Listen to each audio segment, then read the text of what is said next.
por este momento de alabanza, de adoración, en este tiempo tan emotivo, ¿no?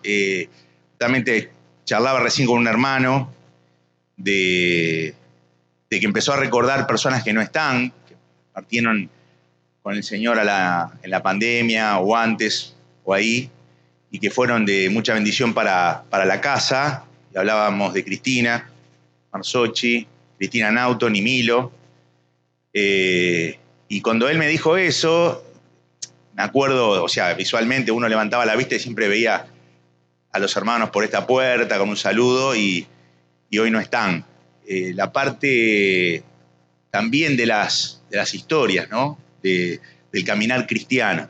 Pasan esas cosas que afectan, como vamos a ver en la cena, como le afectó a Jesús muchas pérdidas. Pero oramos para que Dios siga sosteniendo a los hermanos y que ellos, el ejemplo que dejaron, la enseñanza, en el servicio, en tantas áreas, pueda inspirarnos a nosotros. Amén. La solución es crecer.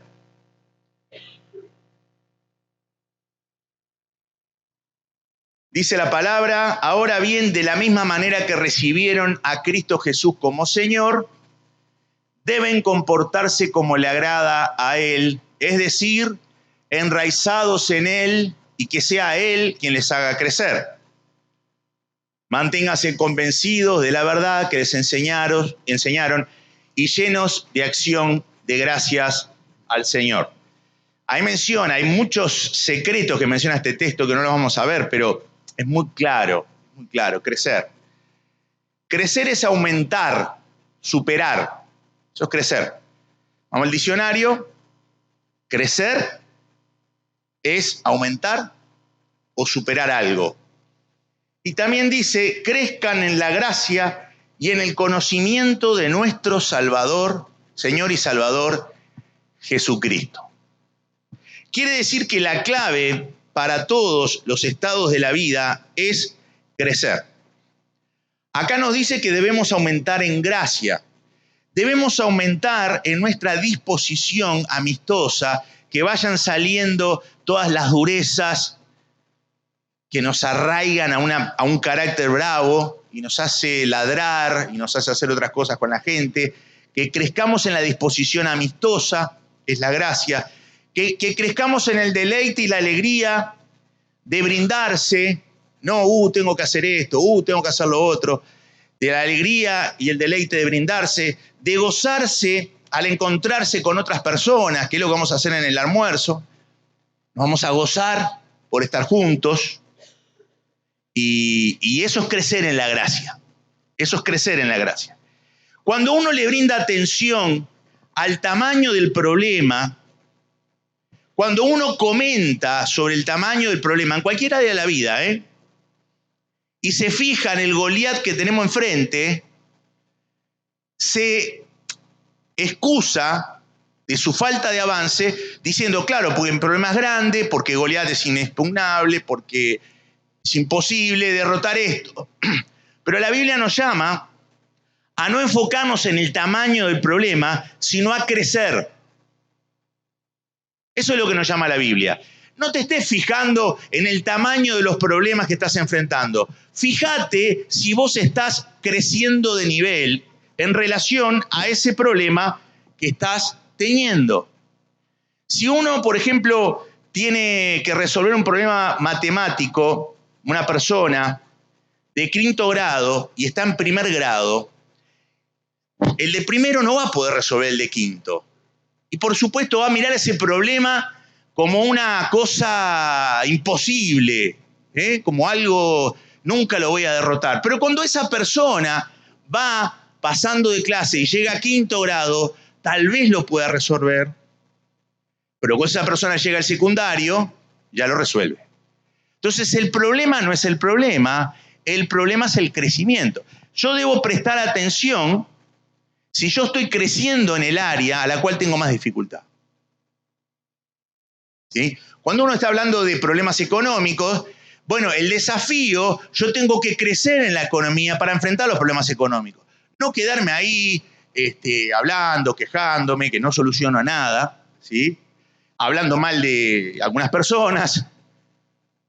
Yo debo crecer en esa área. Lo mismo en cualquier área. Si uno quiere correr una maratón, ¿cuántos corren una maratón acá? El mentiroso se va al infierno. Nadie levantó la mano. Gloria a Dios. Cuando uno quiere correr una maratón, 40 y pico de kilómetros, y no está entrenado como ninguno de los que está acá, en el primer kilómetro se le sale la lengua para no sé dónde, fue por 45 puestos para tomar agua, el corazón sale para acá, ¿sí? Y se va. Y dice, esto no es para mí. Pero si vos le preguntás a los que están entrenados, el primer kilómetro recién están afinando la zapatilla. El problema no es el kilómetro, el problema es que yo no crecí en esa situación. Entonces, si yo no crecí en eso, no voy a pretender correr una maratón. La mayoría de nosotros, sin embargo, en lugar de mirar y poner la atención en cómo puedo crecer en esta área que estoy en problema, ponemos la atención a la magnitud de la dificultad y oramos para que esa dificultad se vaya o se achique. Pero el Señor quiere que vos crezcas, por lo tanto, no va a sacar todas las cosas que vos querés que saque. Y por lo tanto tampoco, por más que vos estés ahí deseando algo, eso tal vez, va a quedar. Goliat siguió ahí. 40 días de rezongo a la gente. Y no se levantaba un paladín. Entonces, la óptica es diferente. Yo debo crecer en ese desafío al cual tengo que afrontar. Crecer en la gracia es lo que el cristiano debe hacer. Si uno quiere encontrar el propósito de la vida, tiene que crecer en conocerse a sí mismo, sus virtudes y sus defectos. ¿Qué fue lo que el Señor le dio como habilidad?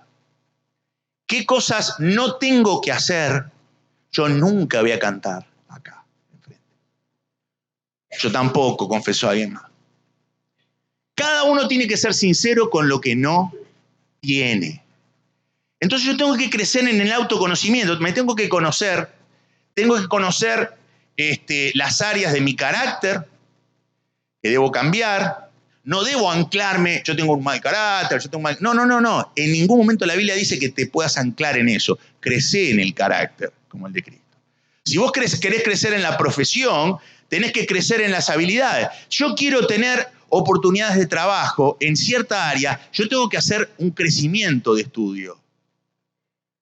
Yo puedo ir ahí y decir, bueno, vengo a buscar trabajo en esto, ¿y usted qué estudio tiene? Y bueno, yo soy una buena persona, no le hago mal a nadie, la gente en la iglesia da fe de mí.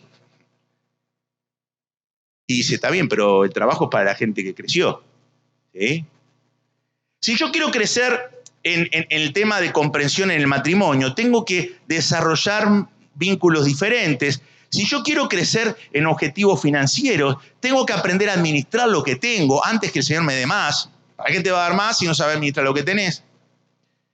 Si yo quiero tener una iglesia relevante, tengo que crecer como iglesia. Y acá vamos a hablar de eso. Vamos a crecer en lo conceptual. Es bueno saber lo que no somos y es bueno saber lo que somos. No somos un edificio. La iglesia no es un edificio. No somos un lugar para la gente que está bien. Este es un lugar para la gente que está mal. Por eso estoy acá. No es una denominación mejor que las otras. La iglesia es el cuerpo de Cristo. Es una familia donde nosotros tenemos que fijarnos en la necesidad del otro y ayudarlo y estimularlo y animar. Para eso es una iglesia. Es una familia, es un organismo que se tiene que organizar, pero es un organismo que tiene vida, que tiene llanto, que tiene alegría, que tiene tristeza, que tiene fracaso, que tiene éxito. Es un organismo. Es un rebaño de ovejas, dice la Biblia. La palabra iglesia viene del griego que significa eclesia, lo cual significa ek es afuera y eclesia llamados. ¿Sabes lo que significa? Llamados para estar acá y para ir afuera. Eso es lo que significaba de la iglesia. No lo digo yo, es la palabra. Entonces yo tengo que preguntarme, estamos hablando de teología de iglesia, yo tengo que preguntarme dónde está ubicada la iglesia. ¿Dónde está ubicada la iglesia? La mayoría de nosotros le sale de memoria Almirante Brown 2170. ¿Sí o no? No sale de memoria. La iglesia no está ubicada en Almirante Brown 2170. Eso es un edificio. ¿Te acuerdas que dijimos al principio que la iglesia no es un edificio? La iglesia está ubicada donde están los heridos. Porque eso es lo que enseñó Jesús en las parábolas. Los mensajes de Jesús, las parábolas, enseñaban sobre tenemos que estar con el herido.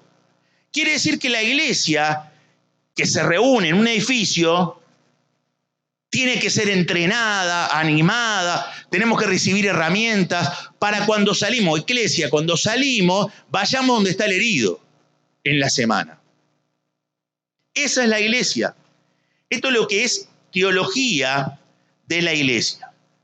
Una iglesia que no se ubica donde están los heridos es una secta. Por a veces nosotros decimos, la secta es el fulano de tal, aquel grupo, aquel otro grupo que no cree, no voy a mencionar ninguno, pero decimos esos son sectas porque no tienen la sana doctrina. No tiene la sana doctrina que está revelada en la palabra. Pero el que no sale a animar y a curar al que está herido, no tiene la sana doctrina de la vida. Porque si yo solo estoy para reunirme, si yo solo estoy para escuchar,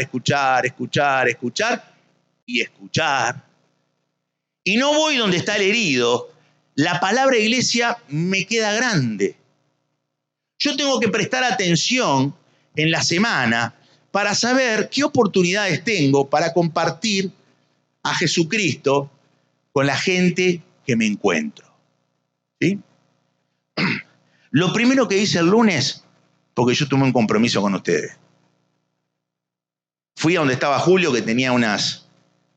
Nadie me preguntó, estoy enojado con usted. Tenía unas Pepsi, y me dice, Julio, me mira, ¿viste? Sí, estaba cargando, no es momento para preguntar, me dijo Luis, pero yo le pregunté. Le digo, Julio, el domingo hablé de vos. Ah, sí, ¿en dónde? Le expliqué, ¿te acordás de esto? ¿Te acordás que te di un discurso que vos escuchaste? La gente está orando por vos, Julio, para que vos estés bien, para que vos puedas crecer. Y veía que los ojos se le pusieron nublados. La iglesia está donde está el herido. Me puse a hablar con otro que me predicó a mí. Dice, ¿usted sabe cuántos días Jesús? Le empecé a hablar de Jesús, el tipo me escuchaba así, bien humilde, así para arriba. Y me dice, ¿cuántos días se perdió Jesús en el templo? Y la verdad que no me acordaba. Y lo miré. ¿Estaba haciendo un examen? 3 días, me dice él. Dice, ¿usted sabe la angustia que habrán sentido los padres esos 3 días? Me predicó a mí. Sí, a veces Dios parece que está ausente de nosotros, pero Dios está, aunque a veces parece que está ausente esos 3 días. Y este final, esto pasa una fiesta. Le pongo a hablar a uno y dice, ¿usted cree entonces en el metamensaje de Jesús? ¿El qué? Le digo, el metamensaje. ¿Cuál es el metamensaje? Dice, pues yo soy ateo, pero leo la Biblia. Entonces yo digo, ¿en qué cree usted? No, porque... Y empezó a hablarme de Jesús, pero mi suegra es una ignorante. Iba a la iglesia todos los domingos. Arrancó así. Y yo le hablaba. Hay de todo en la viña del Señor. Pero ¿qué pasa? Pudimos hablar. Un hermano me escribió ayer un mensaje muy lindo sobre la iglesia que está donde está el herido, un enfermo que fue a visitar, que se está muriendo, y que hubo un montón de cosas ahí, reconciliación, un montón de cosas. Porque la iglesia está donde está el herido. Entonces, si usted a mí me pregunta, a usted le pregunta, ¿usted en qué iglesia se congrega? ¿Qué le responde usted? Shh. No. El domingo vengo a escuchar la palabra de Dios, pero el lunes, hasta el lugar que esté, estoy con los heridos. Esa es la iglesia. Ahí me congrego. Amén. ¿Se va entendiendo? Nosotros amamos porque Él nos amó primero. El que ama, mi palabra guardará, dice el Señor. Quiere decir que acá, cuando nosotros comprendemos la grandeza del amor de Dios, no vamos a ver los problemas como grandes, sino vamos a ver a Dios, como hemos cantado, más grande que los problemas, y el crecimiento conceptual sobre ese Dios y sobre lo que es la iglesia nos va a permitir tener un impulso para hacer cosas que antes no hacíamos. Cuando una persona me dice a mí no me sale, no me animo, es porque tiene un problema conceptual y porque debe crecer en ese concepto. Porque cuando uno crece en el conocimiento de Dios, que Dios me ama y le amamos a Él porque nos amó primero, y uno crece en lo que es la iglesia, enseguida todos esos berretines se van. Esta es la imagen escandalosa que brindó Jesús. Esa fue una representación que se hizo en un país, porque el samaritano era como ese motoquero, donde usted se le para el motoquero, sabe que lo va a afanar, ¿sí o no? Me va a afanar. Por prejuicio. Me va a afanar. Y justo había un religioso en medio del camino. ¿Y qué hace el motoquero? Para. La iglesia está donde están los heridos. ¿Usted no es un motoquero? Párese igual. Observe lo que sucede en el día de usted en el trabajo. Observe cómo viene la gente, qué habla la gente, qué angustias están hablando, porque hay mucha angustia. Y nosotros tenemos a Jesucristo. Si todo lo que cantamos acá lo escuchara una persona de la grandeza, del amor y todo lo demás, yo no sé si el destino de esa persona sería el que tiene. Y Dios me puso ahí y debo crecer para que mi influencia crezca en ese lugar. Entonces hay un ejemplo de los 2 espías donde vemos esto de las miradas.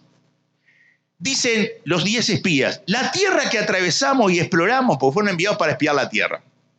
La tierra que atravesamos y exploramos devorará a todo aquel que vaya a vivir allí. Es un buen título para una campaña. No me voten que soy un desastre. Así. Todos los habitantes que vimos son enormes.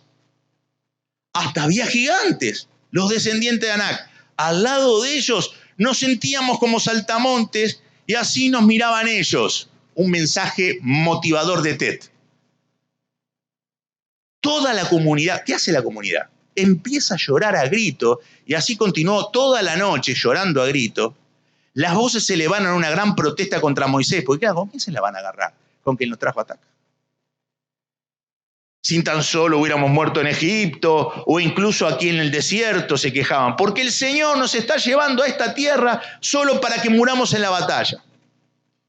A nuestras esposas y a nuestros hijos se llevarán como botín. ¿No sería mejor volvernos a Egipto? Propuesta del fracaso. En lugar de crecer, vamos para atrás. Entonces, conspiraron entre ellos, escojamos a un nuevo líder y nos vamos a Egipto. Se detienen en la gravedad del problema, no tienen en claro su identidad, no tienen en claro lo que Dios les dijo, se desmotivan por los problemas y quieren volver a la vieja vida. Pero habían 2 que eran diferentes. 2 de los hombres que exploraron la tierra, Josué, hijo de Nun, y Caleb, hijo de Jefone, se rasgaron la ropa y dijeron a todo el pueblo de Israel, la tierra que atravesamos y exploramos es maravillosa. Otro mensaje. Si el Señor se agrada de nosotros, Él nos llevará salvo a esa tierra y nos la entregará. Es una tierra fértil, donde fluyen la leche y la miel. No se rebelen contra el Señor y no teman al pueblo de esa tierra. Para nosotros son como presa indefensa. Ellos no tienen protección, pero el Señor está con nosotros. No les tengan miedo. Es para aplaudir a Josué. Todo diferente. Están los gigantes, está el problema de la tierra, pero yo crezco en mi mirada. ¿En qué miro yo? Que el Señor nos trajo hasta acá. Y el Señor dice que vamos a conquistar esta tierra.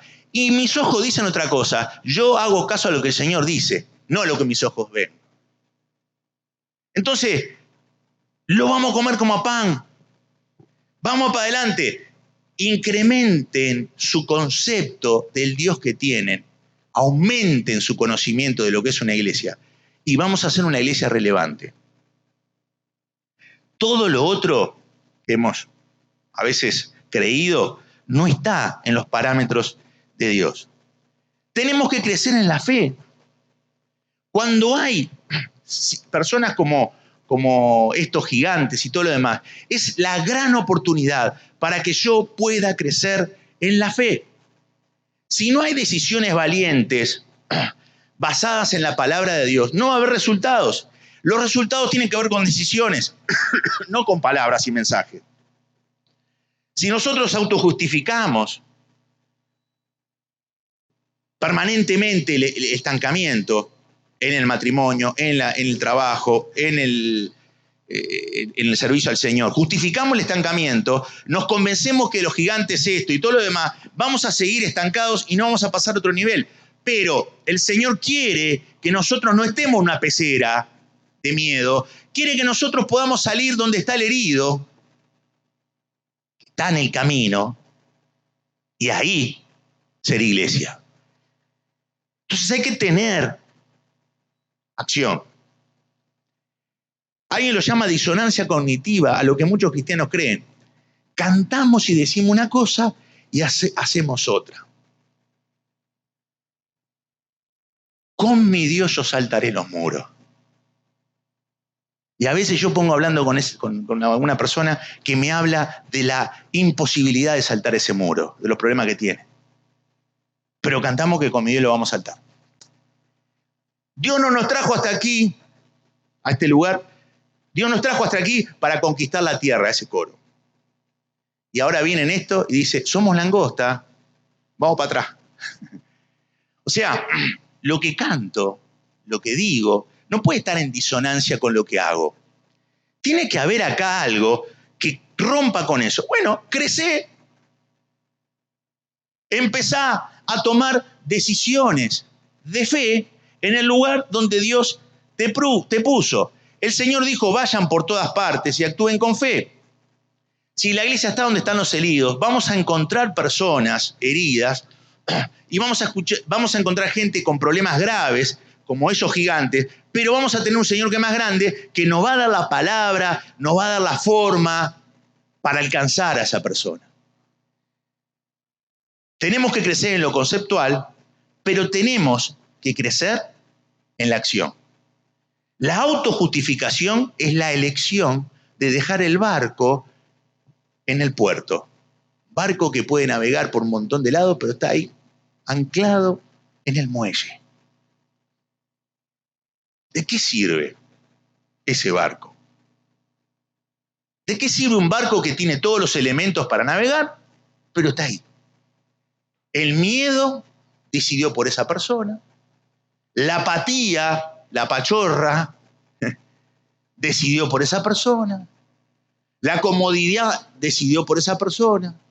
La desmotivación decidió por esa persona. La rutina decidió por esa persona. Y tenés a un barco ahí, en el muelle, que maximiza los problemas y minimiza el evangelio.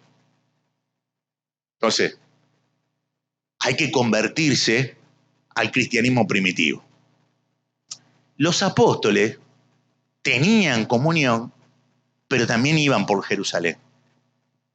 Y ellos iban y encontraban oportunidades. Tengo que crecer en el trato con los demás, en en la gracia, tengo que crecer en el conocimiento del Señor, tengo que crecer en la acción. El miedo solo puede crecer en la oscuridad. Una vez que enfrentes el miedo con la luz, vas a ganar. El miedo solo crece en la oscuridad. Entonces, ¿cuál es la luz? La luz es el Evangelio.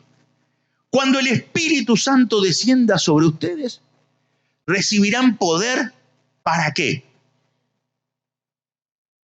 Para ser testigos.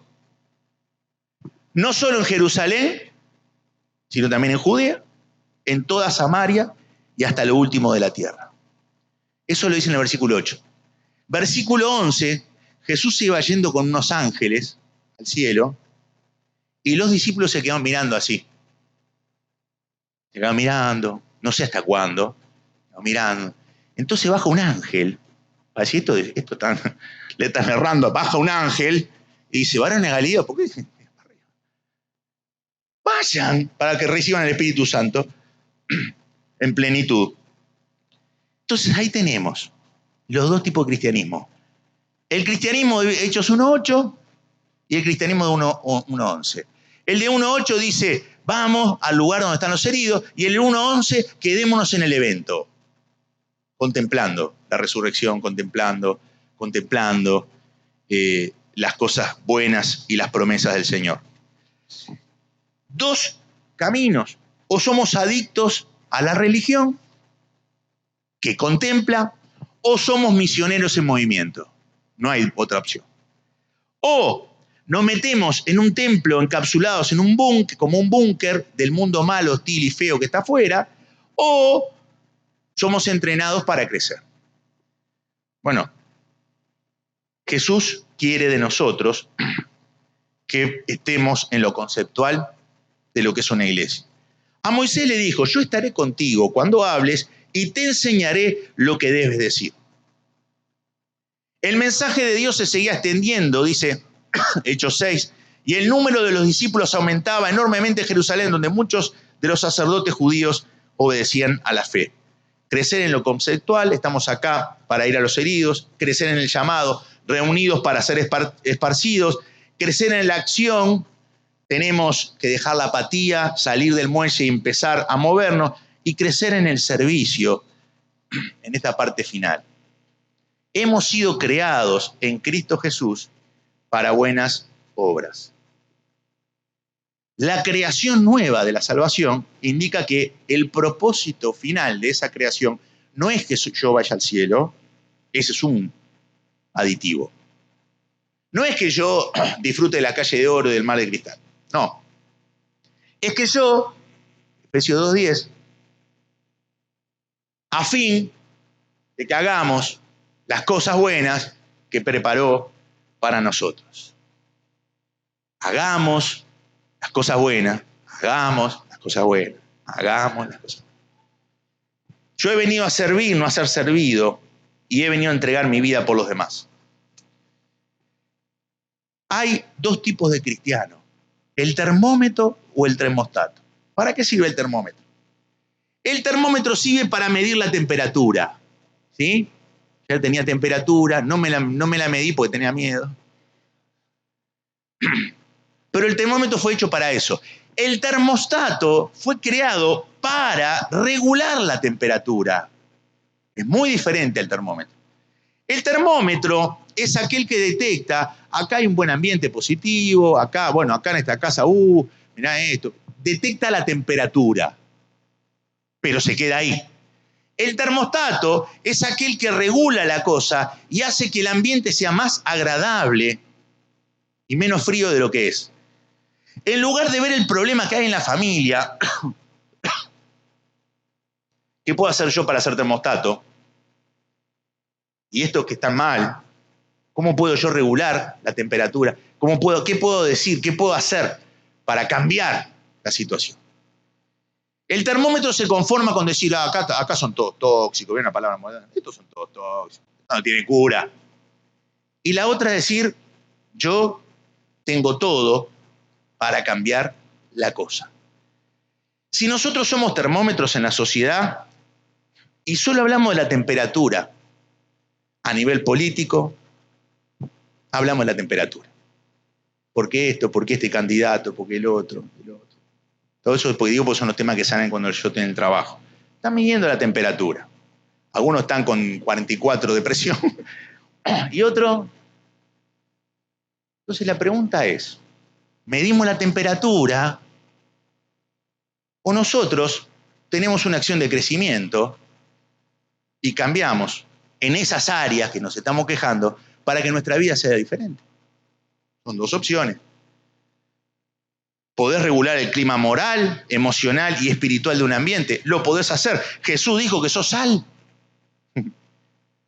Y la sal sirve para poner en la comida. Podés regular el ambiente. Porque acá, en la casa del Señor, no hay mejores ni peores, grandes y chicos, gente importante y gente que no es importante. Acá hay todas personas que estamos en recuperación. Todos nosotros estamos en recuperación. Algún problemita tenemos. Ya lo voy a ver en el almuerzo, pastor, y le voy a decir su problemita. Gracias por el aliento. Todos tenemos algún problemita. ¿Sí? Y yo en mi vida he crecido en algunas cosas y en otras cosas he ido para atrás. Para ser honesto, he ido para atrás. Y yo me estoy dando cuenta que en esa área yo me fui para atrás. Y cuando vas para atrás, no puedes agarrar y decir, sí, porque no sabes dónde vivo, porque no. La solución es crecer, no el problema. Entonces yo tengo que tener la claridad de esto para no seguir metiendo la pata. Maduraremos y seremos como Cristo en todo sentido, enseñando la verdad con amor. Cristo es la cabeza y el cuerpo entero depende de Él por medio de Él. Todas las partes del cuerpo están ligadas y se mantienen unidas. Y en amarillo ahí está la parte final de lo que quiero decir cuando crecer en el servicio. Cada parte. ¿Usted qué es? ¿Nariz? ¿Mano? ¿Ojo? ¿Qué? Algo es. En el cuerpo de Cristo algo es. Cada parte cumple su ¿qué? Su función. Y así, si cada parte cumple su función, así, no de otra manera, todo el cuerpo ¿qué? Crece y se fortalece. Eso es clave.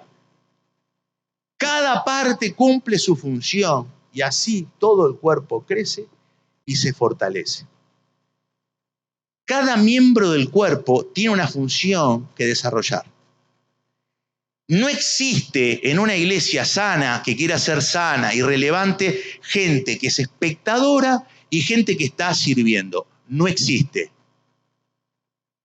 Aunque agarran y dicen por ahí que el 25% de una congregación son los que están activos y el otro mira. Bueno, el que mira está yendo para atrás. Yo tengo que aportar. ¿Para qué el Señor me puso en el cuerpo? ¿Para irme al cielo? Nada más. ¿Te parece? Yo tengo que desarrollar mi don espiritual. Yo tengo que hacer algo. Soy el resultado de la acción, porque un cuerpo sano se mueve y cada miembro hace lo que tiene que hacer. Entonces, cuando hablamos nosotros, cuando estuvimos orando por los hermanos, tenemos que movilizarnos todos en algo. No para que yo me sienta parte de la iglesia. Ya sos parte de la iglesia. Porque sos parte de la iglesia, tenés que movilizarte. Porque la iglesia está donde está, querido. Ahí está. La solución es crecer. Todo sano va hacia arriba, hacia el crecimiento. Y da fruto. Entonces, hemos visto esta mañana, hermanos, tenemos que crecer en nuestra manera de ver la iglesia. Hoy hemos hablado de lo conceptual. ¿Dónde está ubicada? Lo que no es, lo que es. Tenemos que crecer en cuanto al llamado. Llamado es eclesia, llamado a reunirnos para salir. Ese es el llamado. Tenemos que crecer en la acción. No me puedo dar el lujo de tener el barco atado en el muelle. dejándome comer por la apatía. Y tenemos que crecer en el servicio. Yo tengo que hacer algo por el Señor. Tengo que actuar. Y esto no es, no me nombraron, no tiene nada que ver eso, es actuar. Actuar para el Señor. Amén.